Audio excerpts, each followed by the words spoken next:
এই যে আম বাগানে চলে আসলাম, যদিও আম তেমন নাই, ভালোই আছে। আমরা শেষের দিকে আসছি, এই জন্য একটু কম। এখানে আছে কিছু, কিন্তু আমি এত উঁচায় উঠবো কেমনে?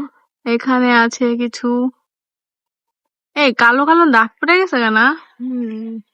এই যে আচ্ছা, আমি উঠলে কি এটা ভাঙ্গা যাবো গা?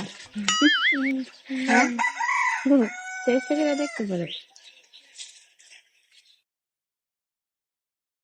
জুতা নিয়ে আসবো না? পিঁপড়া আছে তো, আমার গায়ে তো পিঁপড়া উঠবো। পাকছে রে আম। কি দিছো রে? পিঠে কি পরে? এই সাপ সাপ।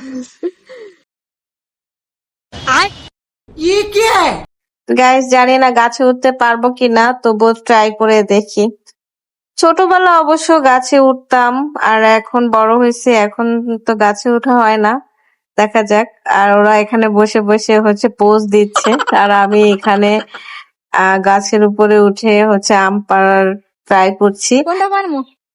যেটা ফাঁক না ওইটাই পারো। সবগুলাই যে শক্ত, পাকে নাই তো।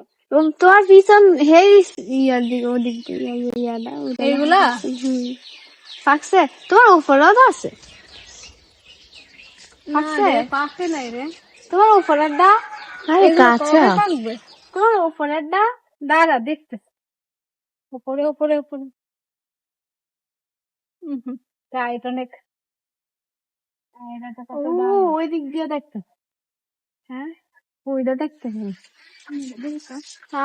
বেশি বাঁকা পাইবে না। আস্তে আস্তে এইখান থেকে একটা নেই, আগে দেখি যদি খাইতে পারি, একটা পারি আগে, খাইতে পারলে পরে বেশি করে পারা কি যাবে। তরকারি শুধু পাকা? আচ্ছা, মিষ্টি লাগবে না? ও দেয় পাকলে অনেক মিষ্টি।